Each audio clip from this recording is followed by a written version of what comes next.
Good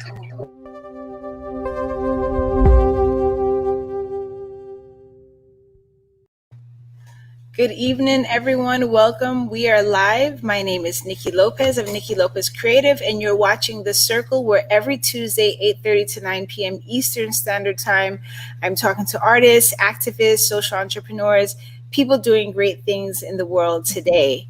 And so today I have a very special guest and one of the artists for the 2020 What's Your Elephant exhibition, Allison Bolah. Bolah. I'm like, let me read it. Allison Bolah, thank you for being here. Oh, it's my pleasure to be here. I'm pretty excited.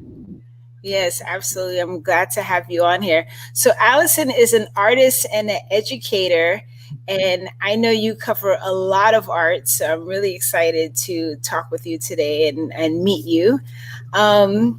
So where do we begin? Like, where does your creative journey start? It starts right here in Florida, in Boca Raton, where I went to high school. I was born in Canada, but I think I started to have aspirations of being an artist, a visual artist.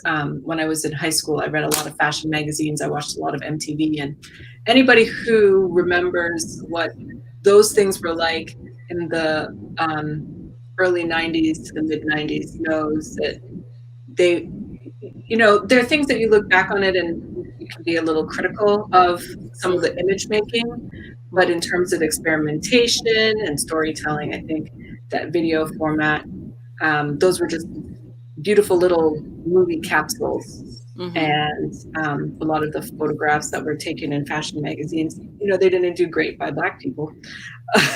But if you got past that, and you didn't even know, growing up here, I didn't know that was something to get past, but I was really inspired by them. So I got my first camera and tried to recreate some of the images that I saw. And of course, I didn't have any of the equipment or anything. So what you learn later is, I got a really good grounding in using the tools that are around me to, shape an image or recreate an image. So that's how I got started. And then I went to Howard University. Nice. Respect for Howard. I went to Howard and got in a darkroom, a black and white darkroom.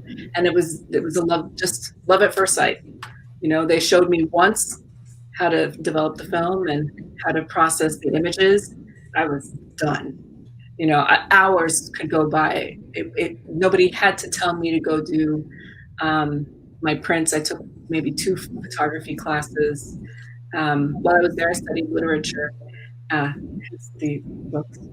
But it was, like I said, it was love at first sight. And again, just very restricted because, I didn't have a lot of money. So I had one camera. In fact, my first camera that I used when I was at Howard was borrowed from a friend of mine, a Pentax K1000, which was the starter camera, and one lens. And that's it. I photographed with that until I got my first camera, which I still have, and one lens. And I used it, and I started to really like that restriction. So I liked my images to be kind of a very fine grain. So I stuck to one type of film, one camera, one lens. And I found I was able to grow as an artist in that type of space. Mm-hmm. So, and those principles stayed with me. I went to grad school. I went to grad school for photography, didn't work out. Then I went back again for just visual art with photography in mind, but things changed entirely. I went back when I was like 36. Mm-hmm. And just my work changed, but those limitations still guide how I work. It's interesting because kind of like the limitations gave you freedom. Yeah. Mm-hmm. Yes, they do. And, those were, even in literature, I remember, professors or teachers saying, okay, so you're only going to do this right now. You're only going to work with this. And you have to find within the parameters of your ability. Like, I don't draw. And I had to take a printmaking class, and they asked me to kind of make a template to do a print from. And I was like, what am I going to do? So what I ended up doing was like, I can show you on my like little notes that I keep. This is me teaching. I teach English now, so like this is the story line. But like I have a notebook of those things. And so what I did was I took out all the lettering and then I carved in the print just the lines that I used to kind of shape and organize the text. And that became the print. So it's something I'm really proud of. I wish I could put my hand on it right now, I would show you. But it's, again, that idea where the restriction is where the freedom is, or where you can find space in a restriction that you didn't know was there. You know, and there are times when I think as an artist, what would it be like to have everything? You know, but I'm not a millionaire, so I don't know what it's like to have. Grad school was the time that I had access to the most materials, and then the limitation wasn't so much in the material, but in my skill with different things. So, Okay. yeah. Do you have anyone or anything that may inspire you, inspire your work?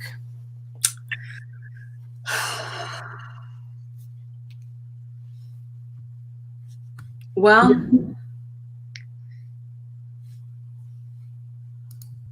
you know, it's so funny because I was thinking about this over the weekend, and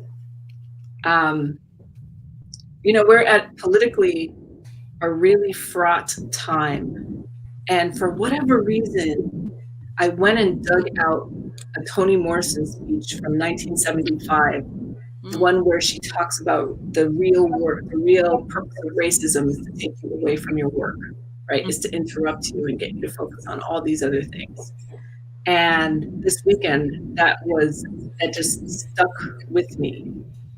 And, you know, it's a question that I've been asking in my work. What would you do if this wasn't the structure that you found yourself in? So it's that type of proposition, right? Those things that you envision, those are the things that drive my work now. The question, what if? I think if I were to say anything drives my work, what if? Right? Like, what if I photographed my life as it's happening? No kind of construction, no studio. I'm not putting people in costumes. What if? And that's what guided my work back in my 20s.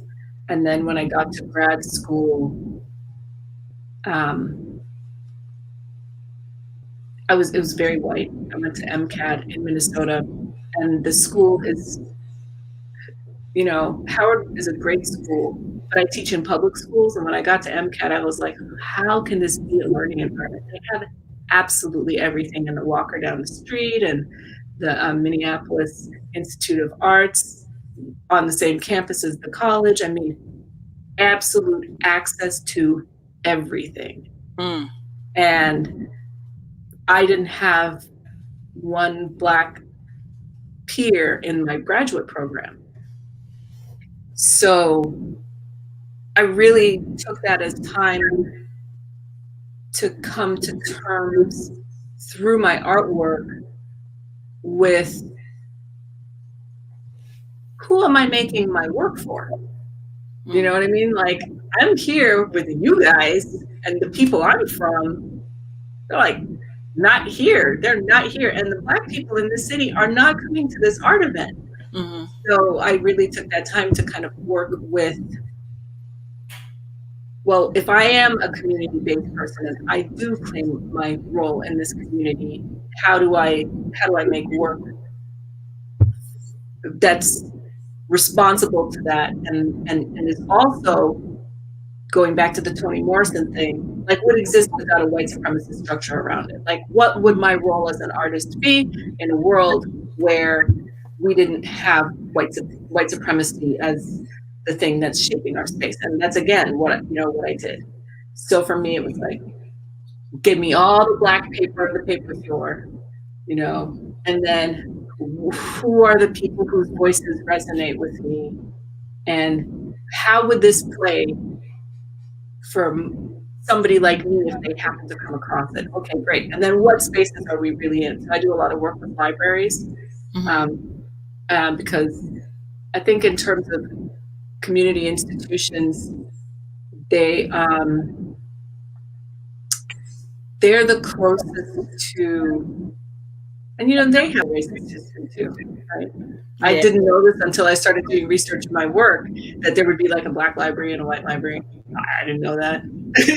You're like, come on, man, it's a library, but that's the job of racism, right? Is to shape information, give one group of people infinite access and restrict access for everybody else.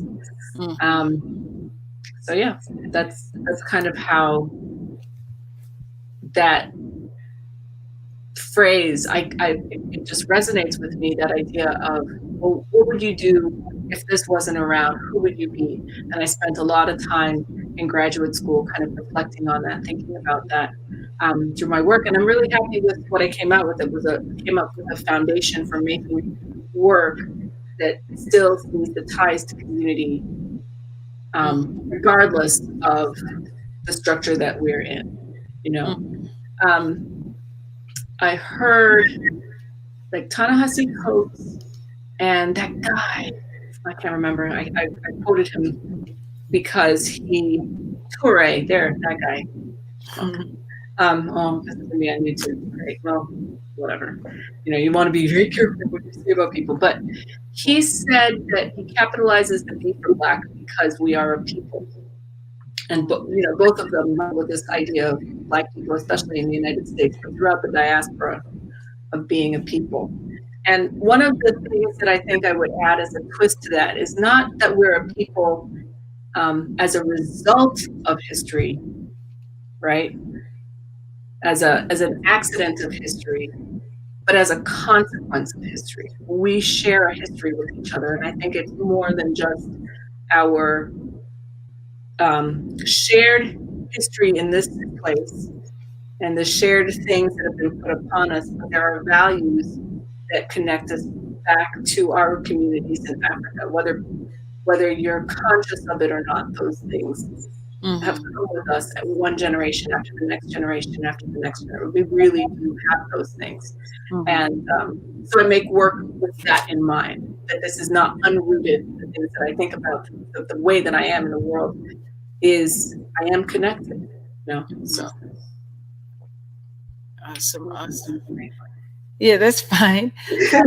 And so we have, let me take a couple of comments. We are live on a few places. We're live on Facebook on Niki Lopez Creative, Outclick Magazine, the group The Circle 19, and YouTube and Periscope.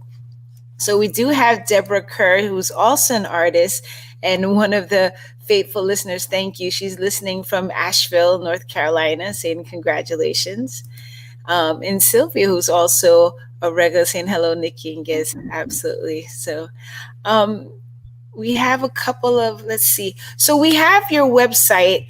I wanted to, this is probably a great time to pop it in and look at some pieces. So let me just get the banner going. If you guys want to check out her work, AllisonBolah.com. So take us through some of the pieces. Like, should I click on some, one? Yeah, I'll tell you. So, there's an element of play in the work. All that sounded really serious. So if you take a look at, let me see, let's start with the black square with nothing in it. That one right there. So that's leftblack.com. And if you click it, it will open that website. And that's it. It's just a black page. It's one of my favorite pieces that I've done because it's all these ideas of, if you've ever opened a book and the book says this page intentionally left blank, this page is the banner for this, the headline says this page intentionally left black. And, then there's the idea of being a leftist in black, and that there's just a slight letter change between black and blank. And I think that when people envision the internet as a space we think of it as the way we think of space as, black open space. Mm-hmm.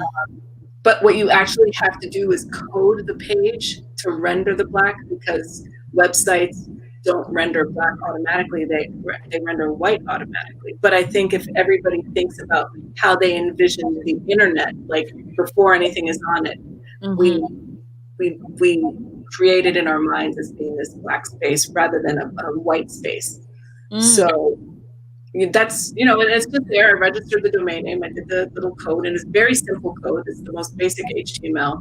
I pay for it every year, and but I like it because it's like, oh, if you really want to meditate on it for a minute, and I think there's a lot of work of the idea behind my work is if you sit with it, you're like, wait a second. Mm-hmm. So that's one that's like a favorite of mine. I keep it as my homepage. So whenever I get on the computer, and every time I see it, I'm like, oh, it's pretty neat. Cool. So another piece, let's take a look at the books. So this is a piece that I did with my students at school, and I'm the language arts department chair. And so I have all the novels. This is in a pre-COVID world because we're not allowed to touch books when we go back to school now.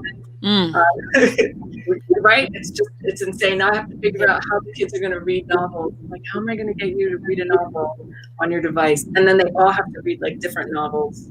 They have an author study to do, and I'm like, how am I going to? Normally, I would just get the books for them and give them to them, but in the pre-COVID world, I warehouse all the books. But what I did was for the novels that weren't being taught, I made that shelf in the middle. Mm-hmm. And I secretly said to the students in all my classes, I was like, you can check out the books from this shelf as long as you leave notes for the next reader in the book. So it becomes like a community book. And you're going to leave a message, from between you and whoever picks up this book. Because, people who have a reading habit, it's kind of nice to pick up a book somebody else has written or read and they've left their notes behind. Mm-hmm. And so that's there. And that's the secret stash. Like, it blends in. Anybody coming into the class who doesn't know what the secret is, that you can go in and read this book and leave notes. They don't know that it's there. So it blends in, but it doesn't really blend. Like, you have to look to know, well, what's different about that shelf. Mm-hmm. So I really enjoy doing that with my students. Like I said, it's done now. I don't know where we're going to be leaving our annotations for each other. Let's see, what's another piece? Tell me about your mother. Oh, I didn't see that one. That's with the right there. Yeah. So tell me about your mother, and you can play it while I talk. Okay. I interview people, and I take out all the audio, and I take out their talking. So we're having a conversation like you and I are, but like the way your face is now, where you're thinking and listening. So right before you would say a response, and right after you said a response, is what the video was made of. And the reason I did that is because we think we know, like, you'll read the video, you'll read his face, and you'll come up with a story about who his mother is. And I did it with, I've done it with a series of people. And everyone is different, but you don't know. And I'm really interested in how we make stories out of things that are there or are not there, or like how we read the space around us. So that wall of books where there's just that one shelf that's organized differently, but you have to notice it. Or when you're talking to somebody, and the old saying that 90% of or 80% of communication is nonverbal. Well, is it really? When you look at something like "Tell me about your mother," and then I play with ideas of sound and music. So the first time I did that is what is that? Charlie Brown, Our Town, down at the bottom. Okay. Over the other way. There you go. Charlie Brown, Our Town. So I took the play Our Town and gave different people from different cultures an instrument and gave them the text of the play. It's a, quintessential American type play. Mm-hmm. And they read the text, and then they got an instrument that coordinated with their cultural background. So a gamelan and a piano for somebody who's American. And if you've listened to Charlie Brown, where the teacher sounds like Mm-hmm. so that if you play the sound, and you can play a little bit of it, you'll hear their conversation. Okay, let's see. So the instruments are talking.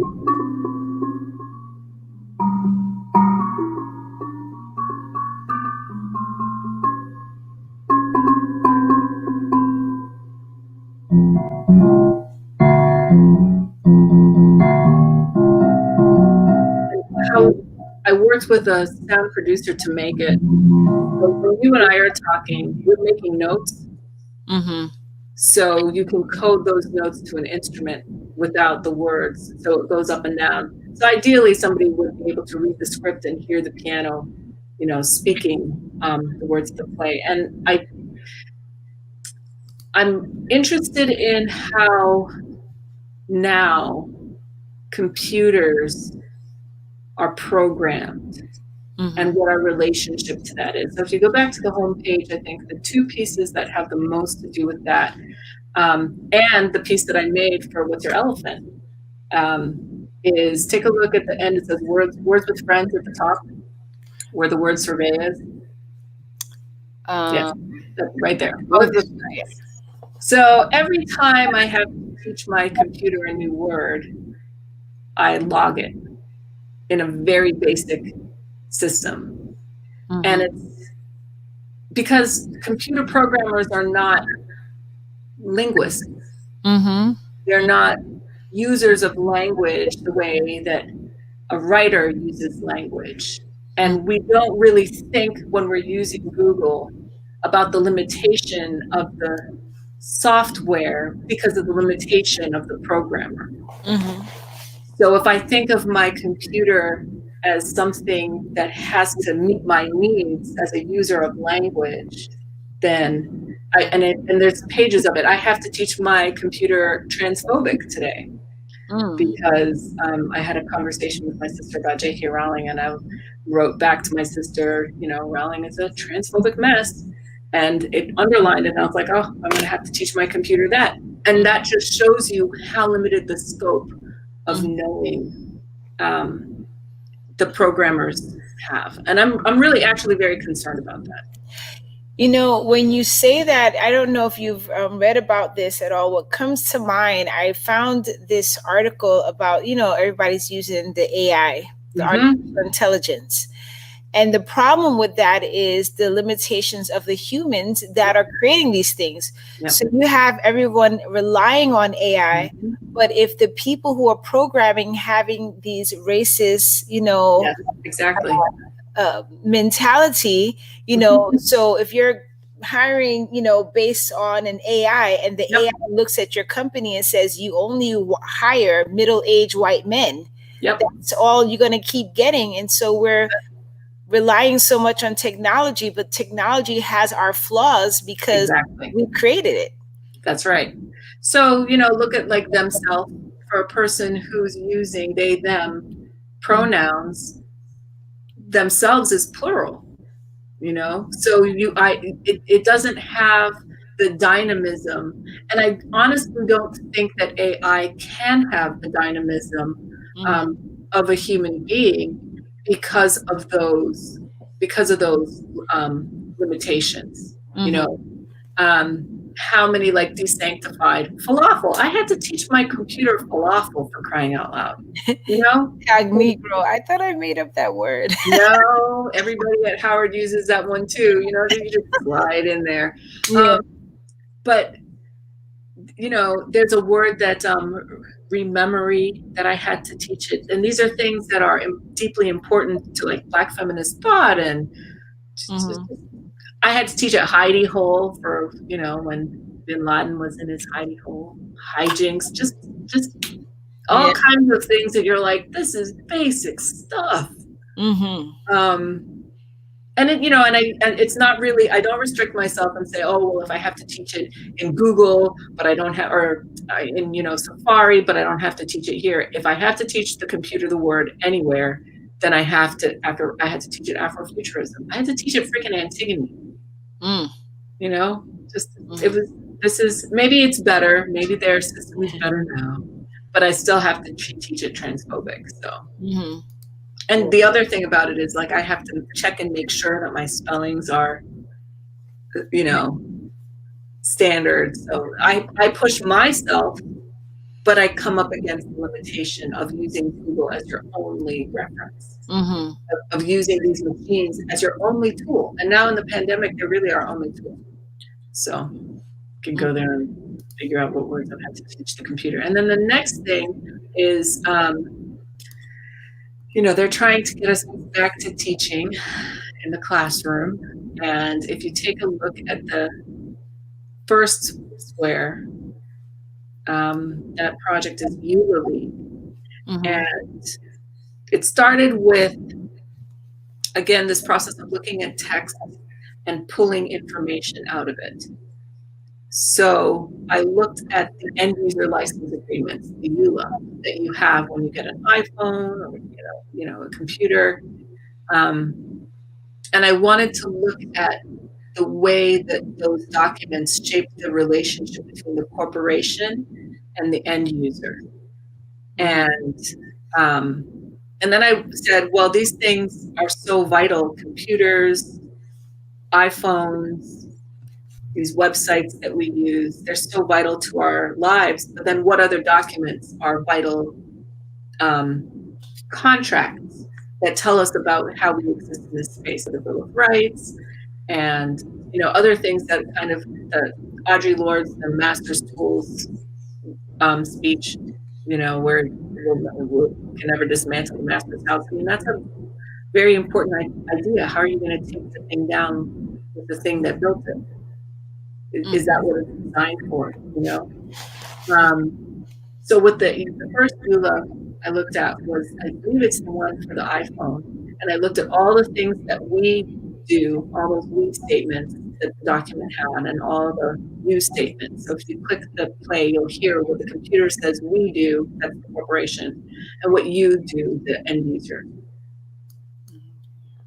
We call, you agree, you will find, you understand. We designed, we collect, we encourage, you make. You own, you post, you specifically give, you grant, you post, you delete. You delete, you understand. You use, we require. You publish. We always appreciate, you understand. We do, we cannot guarantee, we need. You will not post. You will not collect. You will not engage. You will not upload. You will not solicit. You will not bully. You will not post. You will not develop or operate. You will not use. You will not do anything. You will not facilitate or encourage. We need, you make. You will not provide. You will not create. We disable, you will not create. You will not use. You will not use. You will not use. You will keep. You will not share. You will not transfer. You select, we reserve, we believe. We respect. You will not post. You post. We provide, you protect. We remove, you believe, we will provide. You repeatedly infringe, we will disable. You will not use. You collect, you will obtain, you collect, you will use. You will not post. You will not tag. We currently provide. You change, you will update. You provide. You make a payment, you agree. You use, you must comply. You agree. You give us permission, you like, you permit, we will respect, we use, you represent. We do not give. You understand. You use, you agree. You create or administer, you agree. You download or use, you agree. We give, you express. We make changes, we make changes. You violate, we will notify. You will resolve, you agree. You will indemnify and hold, we provide. We do not control or direct, we are not responsible, we are not responsible. We try to keep, you use, we are providing. We do not guarantee, you release, you waive, we will not be. We strive to create, we also strive to respect. You consent. You will not engage, you will not use. We mean, we make. We mean. We mean. We mean. We mean. We mean. We mean. We mean, you delete. We mean. We fail. You will not transfer. We reserve. You will comply. You agree. You add. You use. You offer. You post. We will default. Wow. And that again is just all the what you do and what we do in it. And I just pulled the text out, but I'm also interested in whose voice is the voice? Whose voice is the computer voice? What accent does it have? You know, what is it designed to convey in the person who's listening? Mm-hmm. And to me, those words are exactly the words that type of voice should be speaking.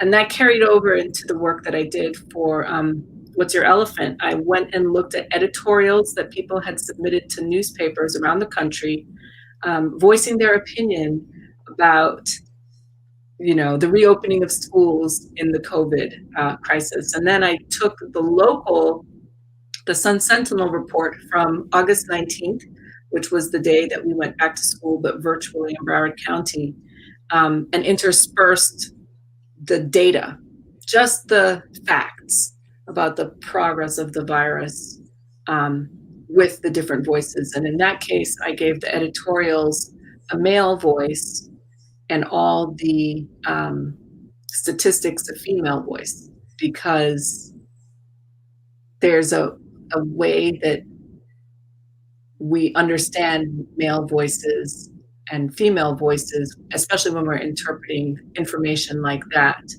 It didn't matter who the writer was. I did it that way. And then I wanted to make sure to look at the communities that were affected here in South Florida in particular. And it's all AI generated. I use the tools that we use for teaching. So there's an immersive reader with lots of different voices and the ability to translate a document that we have access to. And I used that to structure the information by county. So Palm Beach County, which has a very high Brazilian Portuguese speaking community, I put that in, you know, Brazilian Portuguese. Mm-hmm. They don't have Haitian Creole up and running just yet, which they told us at the beginning of the school year. So I came as close as I could using French. And then for Miami-Dade County statistics, I used Spanish. And then for Florida and the world in general, you know, it was a female English-speaking voice. But just to, you know, there's a heaviness to a white male voice, which is what the AI voice is. Let's be honest. Mm-hmm. You know, it's a white male voice, and there's it's almost like a cudgel. It comes with authority, and I wanted to make sure that the people who were saying those things that are making a big debate out of what is really a public health crisis, it comes to us through that white male, that voice of white male power. Mm. We have to bend to it no matter what the statistics are, you know? Mm-hmm. And the female voice is the statistics, and it just doesn't carry the weight. Mm-hmm. Even though it's factual. You know, these are the numbers that are given to us by the government as factual numbers, because I shape it with the female voice. Those facts don't seem to carry weight because they don't seem to carry weight in our daily lives. But Yeah. you know, so that's kind of what's happening in my practice. Mm-hmm. And we have one comment from Carol Ann. She said there are books on built on bias and tech. Also, the language databases that are used are not updated. The same can be said for the limitation placed on field boxes like names on forms. Absolutely. So like when people are born and they want to put like a number in their kid's name, you're restricted by the system's ability to take a certain number of letters for a name, or, you know, particular types of characters in different languages. So people lose the accent marks when they come from their home countries to the United States. You know, you lose those things when you're filling in your names. And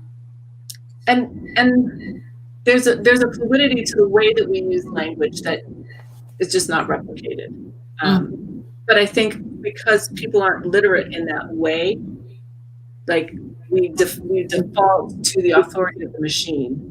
Mm-hmm. We don't realize that the machine is not as dynamic as we are, because it can do so many things like this. Absolutely. It's definitely interesting work. What is something that you want people to take away from your work? The main thing I would like people to take away from my work is it takes time to think about these things. Whether you find the work, whatever it is you find in the work, I think it takes time with these ideas of what's really happening. I think what the direction my practice is going in now is to really think about how things need to slow down, so that we can not be, so that we're able to be more deliberate in our lives. So if there's anything, there's a type of deliberation in the work, and if they can come away and say, "Wow, that's something I didn't think about before," and they think about it in their own way, that would make me. I would be so happy. And it's I mentioned this when we did the talk last Friday. Like when we did have a few people come through the gallery, it takes a little while before someone notices the loop. They're like, like talking, "Oh, how you doing? Look at this. Oh, great. And then it's just like, wait a minute, what did they just say? Yeah. And I think that's a big feature of the work. Like, you have to linger in the space with it. So the same with the bookshelf, you kind of had to linger around there. With the "Tell Me About Your Mother," you have to watch them a little bit to say, "Wait a second, I'm making up stories. There's nothing," you're coming away with an impression, you're having an emotional reaction, but to facial expressions, which shows that we connect with each other visually, but you don't know the story, but you think you know the story, but you don't know. You know what I mean? Like that doubt. And I think if people are able to spend time, I have a piece of black text on black paper, and you don't think there's anything there, and then wait to catch a reflection of the text when you turn the corner, and you're like, what? And then it's this whole like story. So you have to take time and have space to be with it. My dream would be for the work to be in places where people are just going about their everyday lives, and they come across it and like, well, I just saw this thing. They don't even have a name for it, like just this thing in this random spot doing this thing. And I did read that somewhere on your website that you prefer non-traditional spaces to show your work. Absolutely. Absolutely. That's one of the reasons why I like that left black piece, because it's I'm an artist, so it must be art. Especially if it's there and it's just randomly there. If somebody typed just randomly left black as a website name, they would come across it and have that encounter. So yeah, I do. That's awesome. Yeah. It's just it's interesting when I was watching some of the clips from talking the piece about the mother. It gives a whole nother meaning to reading between the lines. That's it. And then there's so much, people focus on the words, but those emotions in between those words, because sometimes they could be the opposite of what's being said. If you're not. Absolutely. I had somebody that I interviewed whose mother passed away, and you would never know by watching the "Tell Me About Your Mother." You would think that person was having a completely different experience. And that's one of the reasons also why I don't share the audio conversation, because these are conversations I have with people who are close to me. And they're telling me these things because they trust me. Why would I will never divulge what any of those stories are, because they're precious to me, because they come from people who are precious to me. And the fact that they would, because they know what the project is, the fact that they would participate is like, it's such an honor to be a part of this and to have an authentic experience with them at the same time. One of the things I really appreciate and enjoy about your work is because you're making us pause. You're making us take that time, video game technology, all these things. It's just like we have no attention. We skim over things, but you cannot do that to your work, or you're just going to miss the whole point of it. Like oh, wait a minute, let me pay attention. Oh, wait a minute, I missed this part. So I love that fact where you're just kind of, having us take this pause that we should really have with a lot of things. And like, wait a minute. And that's important to me. And that's one of the reasons why I don't have social media, because I have an understanding of how it works. Mm-hmm. And I had Facebook a long time ago before I went to grad school. And I got into an argument with a former student on Facebook. And the day after that, I was like, click, gone. I was like, what are you doing? Done. And it wasn't anything, scandalous, but it was like, nothing goes away on these boxes until they get, ransomed. And you can't check into the hospital. I have questions about the culture that we're in, where we develop and do these things without any concern for the long-term consequences. I'm concerned that we're not grounded in, even classical Western humanities. Mm-hmm. Just ideas of community and how it should run. Mm-hmm. Just basic things we are not asking the people behind these companies to think about. And we're just using their tool. I'm like, no. And there's a couple of things too, because that the audio clip you had about the terms of agreement, I kind of laugh at myself sometimes. Every now and then you see people post to Facebook, I am making an announcement. You can't use my pictures. I am on notice. And it's just like, if you download, you agree. If you use it, you agree. You do any of these things, you agree to the use of it. So, and then you have the demographic of people that are like heavily into these conspiracy theories, Big Brother, but we give away more information than Big Brother even wants or needs. Like people have this concept that's from the 60s and 70s, but Well, the thing about the Eula League project is it is really meant to be a working group. So I'm working with the Broward County Library starting October 24th, where we're looking at the Bill of Rights and the United Nations Declaration on Human Rights, and thinking about them as foundations for how communities should work.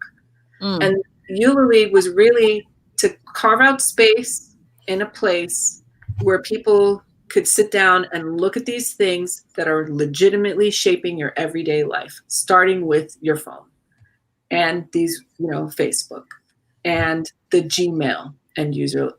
I pulled all of those things down. And so it's like a traditional reading group. You sit down and you have the document, but there's also the art, like how can we look at this text and manipulate it in such a way where we're looking at it, an abstracted version of it to understand the actual application of it. And I think that audio piece was really the most succinct kind of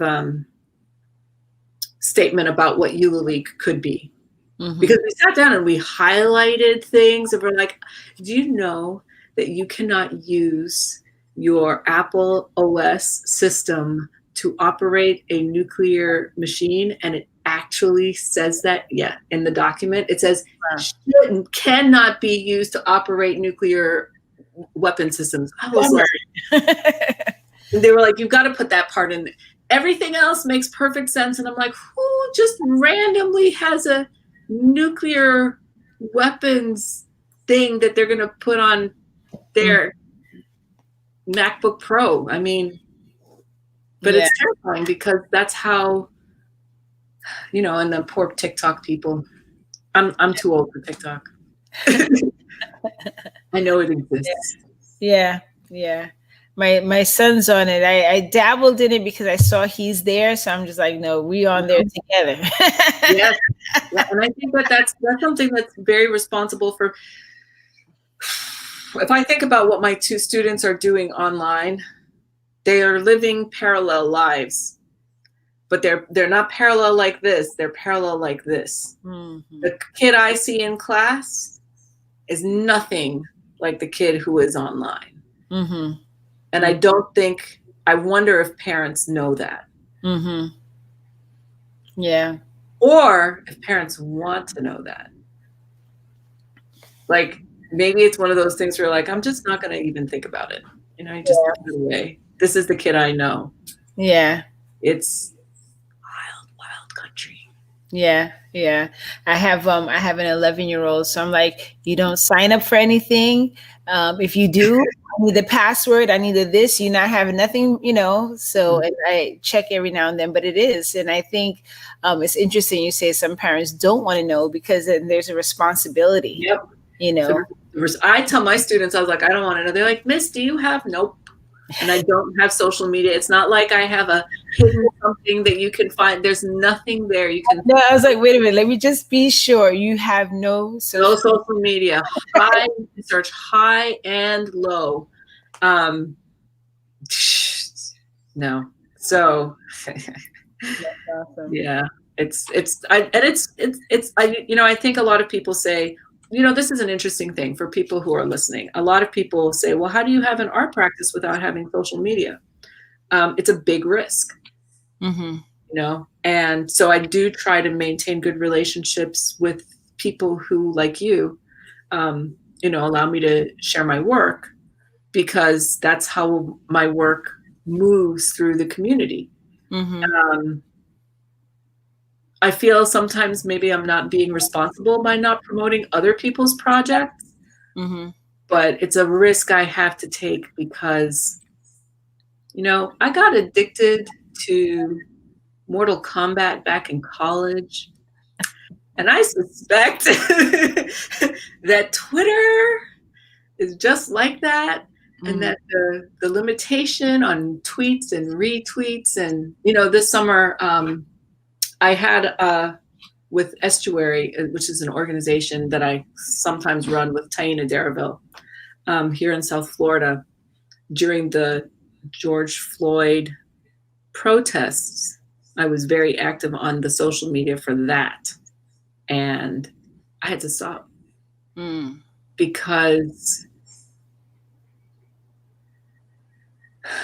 I'm not a conspiracy theorist. These things, your perspectives will be used against you, can be, especially if you're in a position like mine as a classroom teacher, whether your perspective is morally right or not, people shouldn't be,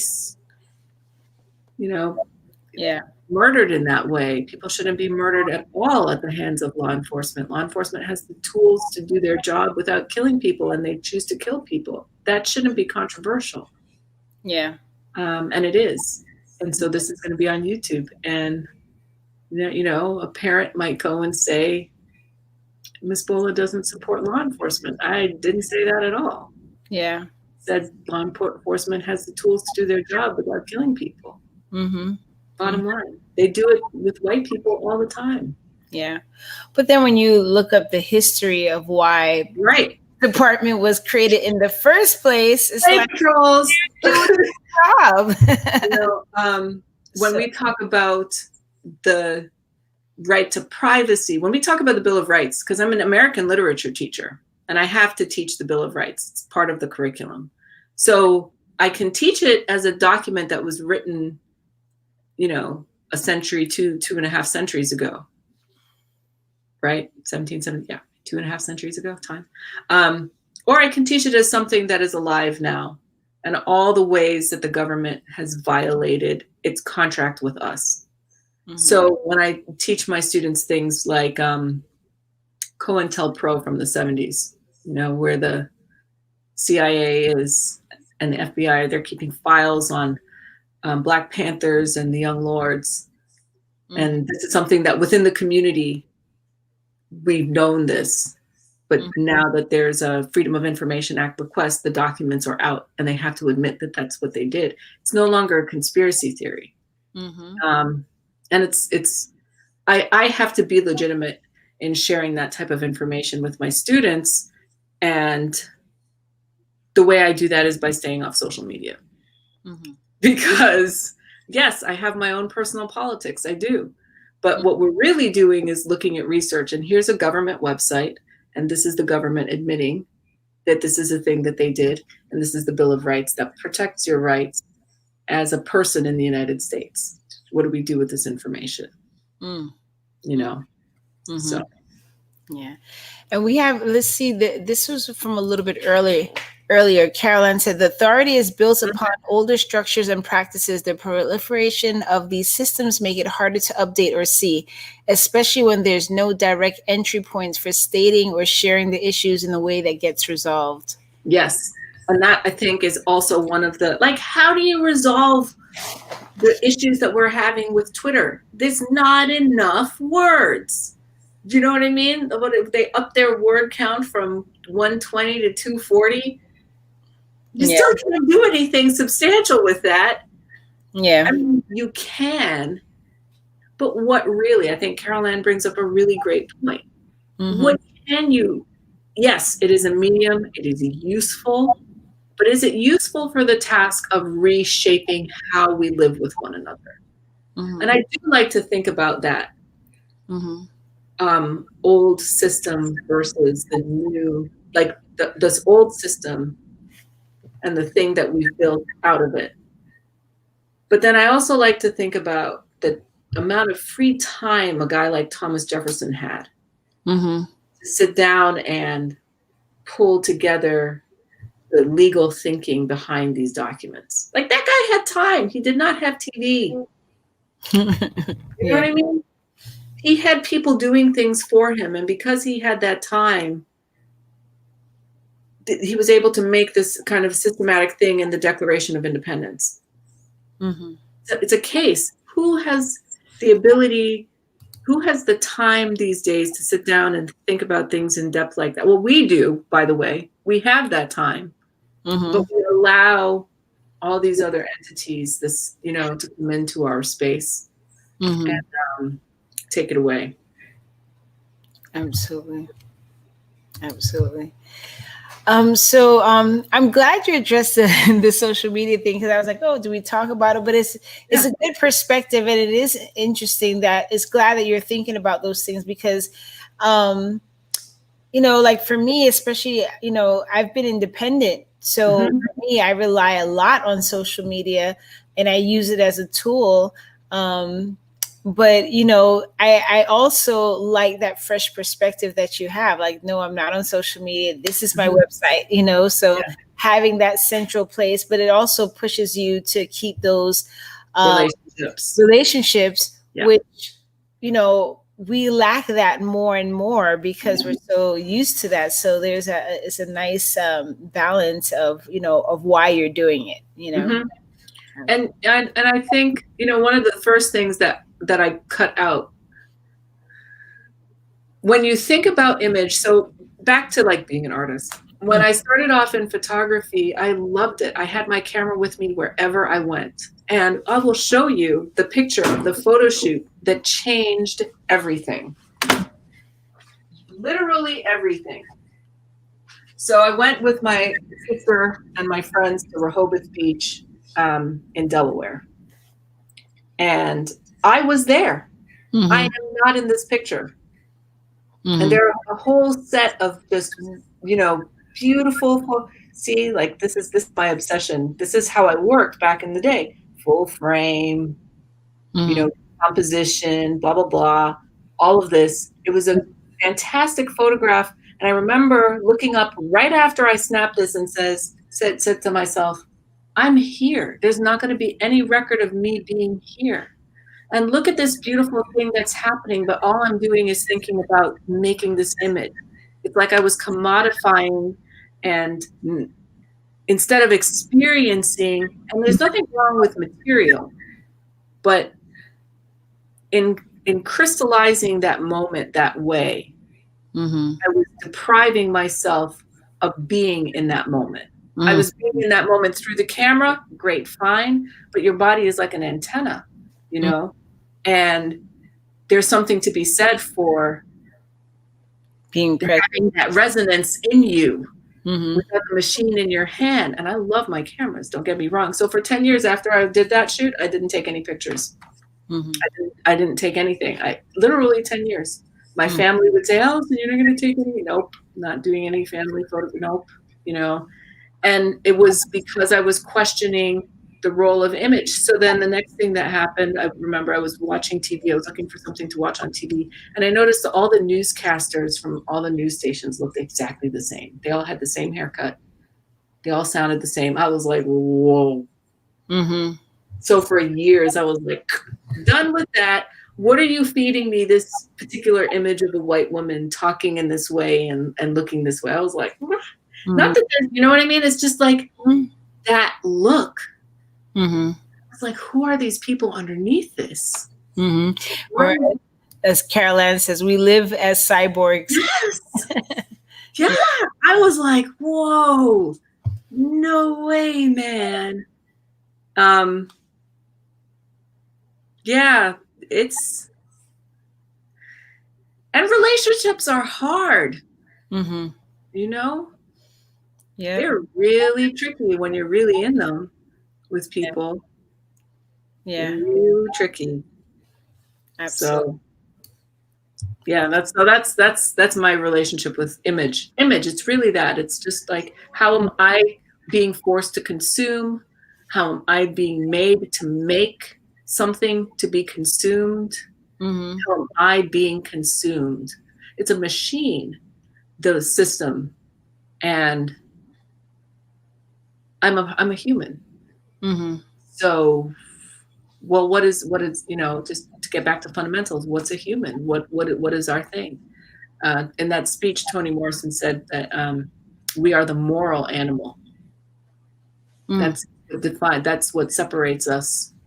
You know, if a praying mantis is gonna mate and then chop off its mate's head, there's no real morality behind that. It's like a survival thing. But we have the ability to say, maybe I won't kill you today. And when we don't make that choice, we're not being fully what we're capable of being. Mm-hmm. So, absolutely. If you had access to a time machine, where would you go and why? Past or the future? I don't even want to think about the future. Just as an aside, I saw the 2016 election coming. I saw it coming, and I told everybody I knew. I was like, he's on TV so much that he's going to win. I was, that night I didn't even watch. Everybody was like, oh, first woman president. And I was like, don't fool yourselves. I went right to bed. I woke up the next day. I was like, see? But future or past?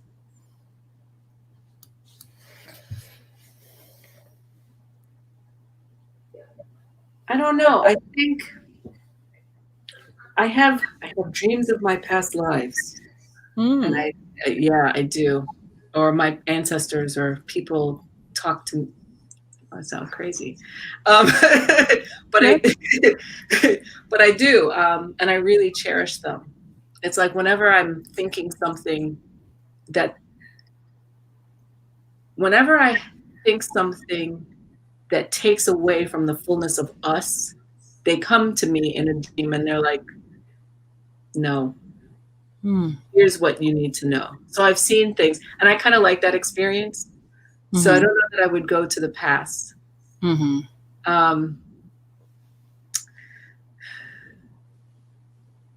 might go to my past self and say, hey. That's not a good idea. Don't do that. Yeah, I might do that. I wouldn't go to the past. I would go to the recent past. Tell myself, like last year I was standing on my desk at work, don't bother with the wasp. Let the children do it because I broke my hand. Oh, man. Yeah, and it was in a cast for 9 months. Wow. Because it's old and things take a long time to heal. But then, you know, I learned how to use my left hand. So maybe I wouldn't change that. Yeah, that's the thing about going to the past or the future. I would like a time traveler from the future to come. Can I answer that way? Yeah. Be like, look, Allison. Look, Niki. What do you? This is what you need to do. Exactly. Yeah, absolutely. So I guess, you know, Yeah, well, thank you again for being here and sharing your work. I got introduced to your work through Kaula, and now that I'm where you're saying tight, I'm like, oh, I've probably seen you in some scenarios, but it's just nice to hear the different parts of your work and appreciate even more. So I really appreciate that. Well, you asked great questions and on a trip deep into my art practice, which is pretty cool. Thank you. Yes, absolutely. Anybody who listened, thank you. I appreciate it. Absolutely. So we have people on Facebook, we have a few people that's live right now with us. Thank you all for being here. Thank you all those who are going to watch the replay of this. You can still put your questions and comments. And since Allison doesn't have Facebook, if I see a comment, I'll text her and get the answer that way. When there's a will, there's definitely a way. So just to recap, if you want to find out more about Allison's work, you go to AllisonBolah.com and you can see her work. She is not on social media. So and also, Allison is a part of the 2020 What's Your Elephant exhibition. So this program is also brought to you by What's Your Elephant. So What's Your Elephant is a movement that uses the arts to create a safe space and talk about anything unspoken. So every year we have an annual art show. This year, our art show is centered around some of the things that people are experiencing because of the shelter at home. Isolation is up, suicide is up, abuse, victims of abuse, trauma, PTSD, people who don't understand that they are experiencing trauma and PTSD. So all of the work is up. It's at the 1310 Gallery. It's going to be up probably until the end of October. So we are, we didn't have the normal opening that we have. We are scheduling private tours. So if someone wants to tour the exhibition, they could reach out to me. They could also reach out to my co-curator, Kaula, and we could arrange that. We also have on the Facebook page of What's Your Elephant, we had 2 artist talks. Allison was in one of them. So if you want to hear a little bit about the artist's work, definitely go there. You could go to what'syourelephant.org to find out more about this show and upcoming shows and upcoming activities.